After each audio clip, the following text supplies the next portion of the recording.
ইসকনের master প্ল্যানটা কি? ISKCON কেন প্রতিষ্ঠিত হয়েছিল? আমাদের এখন প্রত্যেকেরই জনমনেই প্রশ্নটা আসতেছে যে এদের কারণে মনে হয় আমরা অতিষ্ঠ হয়ে গিয়েছি। ওয়ার্ল্ডের বিভিন্ন দেশে ইসকনকে নিষিদ্ধ করা হয়েছে। এদের মাস্টার প্ল্যান কি? 1966 সালে এই ইসকন প্রতিষ্ঠিত হয়েছে। তার মানে প্রায় 58 বছর যাবত একটা প্রতিষ্ঠিত সংগঠন হচ্ছে ইসকন। এরা কাজ করে international society for Krishna consciousness নিয়ে তারা কাজ করে। কৃষ্ণকে কিভাবে হাইলাইটস করা যায়, এবং তারা দেখবেন জয় শ্রীরাম এই ধ্বনিকে প্রতিধ্বনিত হয় সারা ওয়ার্ল্ডের ভিতরে। এই জয় শ্রীরামকে ছড়িয়ে দেওয়ার কাজ করে হচ্ছে এই ইসকন। হনুমানের লোগো লাগিয়ে দেখবেন এই ইসকন কাজ করে যায়, এবং তারা এতটা কঠোরপন্থী, এতটা উগ্র সন্ত্রাসী। আপনারা দেখবেন ভারতের ভিতরে প্রায় সময় মুসলমানদেরকে মারা হচ্ছে, সেই ভিডিও তারা নিজেরা মোবাইলে ধারণ করে এবং বলা হয় যে বল জয় শ্রীরাম বল, জয় শ্রীরাম বল। এই বলতে বলতে তারা পিটায় মুসলমানদেরকে হত্যা করে, অমানবিকভাবে মুসলমানদেরকে তারা শহীদ করে দেয় জয় শ্রীরাম বল, জয় শ্রীরাম বল বলে বলে। এবং সেই ইসকন সারা দুনিয়াতে প্রতিষ্ঠিত হচ্ছে শুধু একটা স্লোগানকে সামনে নিয়ে, সেটা হচ্ছে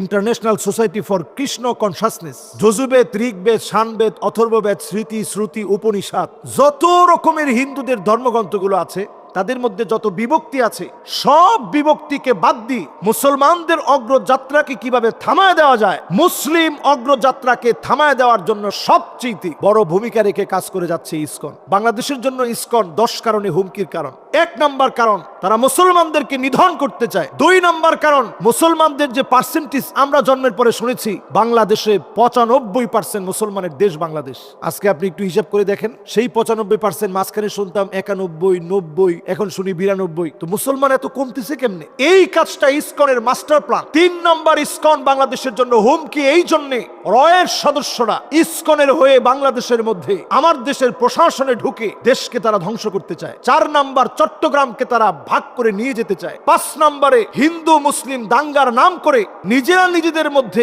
নানাভাবে দাঙ্গা সৃষ্টি করতে চায়। 6 নম্বরে, ইসকন চায় বাংলাদেশের যেই মন্দিরগুলো তাদের আওতাভুক্ত না, ওইগুলোকেও আওতাভুক্ত করে হিন্দুদেরকে পর্যন্ত কোণঠাসা করে ফেলবে। এটা ইসকনের টার্গেট।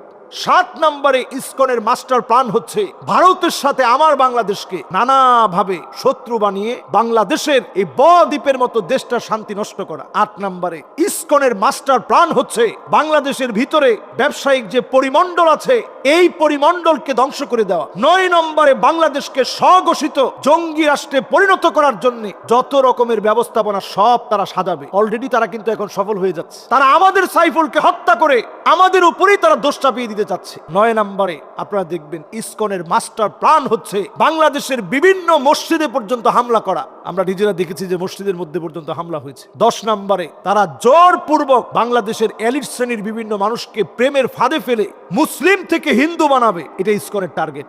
যুবতী মেয়েদেরকে টার্গেট করে ইসকনের সদস্য বানাবে, প্রেমের ফাঁদে ফেলে মেয়েদেরকে বিবাহের লোভ দেখিয়ে তাদেরকে প্রেমের ফাঁদে ফেলে তাদেরকে অমুসলিম বানাবে। এটা তাদের টার্গেট। এই টার্গেটে তারা সফল হয়ে যাচ্ছে। এই জন্য আজকের এই আলোচনা থেকে স্পষ্ট বলতে চাই, অনতিবিলম্বে ইসকনকে বাংলাদেশে নিষিদ্ধ করতে হবে। কারণ তারা প্রকাশ্যে মুসলমানদেরকে হত্যার ন্যাক্কারজনক নির্লজ্জ কাজে তারা লিপ্ত আছে। এই রকম সন্ত্রাসী কোনো গোষ্ঠীকে বাংলাদেশে থাকতে দেওয়া যায় না। বিশ্বের বহু দেশে ইসকনকে নিষিদ্ধ করা হয়েছে। আমরাও দাবি জানাচ্ছি অনতিবিলম্বে খতিয়ে দেখে, হিন্দুরা আমাদের শত্রু না, আমাদের দেশের নাগরিক তারা। তবে হিন্দুদের ভিতরেও যারা বিশৃঙ্খলা লাগিয়ে রেখেছে, আপনারা চিন্ময় কৃষ্ণর অনেকগুলো ভিডিও দেখবেন, সমকামিতা সহ, নারী কেলেঙ্কারি সহ এহেন কোনো অন্যায় নাই যেটা সে করে নাই। এই কাজগুলো তারা চালিয়ে যাচ্ছে। বিভিন্ন হিন্দু পুরোহিতদের কাছ থেকে সাক্ষাৎকার নিয়ে দেখেন, ওই পুরোহিতদেরকে বের করে দিয়েছে, ইসকনকে ঢুকিয়ে দিয়ে পুরোহিতদেরকে বের করে দিচ্ছে, পূজা মণ্ডপ থেকে বের করে দেওয়া হচ্ছে। এই সব কার্যক্রম ইসকন চালাচ্ছে শুধুমাত্র আমাদের দেশের ভিতরে একটা বিভক্তি তৈরি করার জন্য। আল্লাহ আমাদেরকে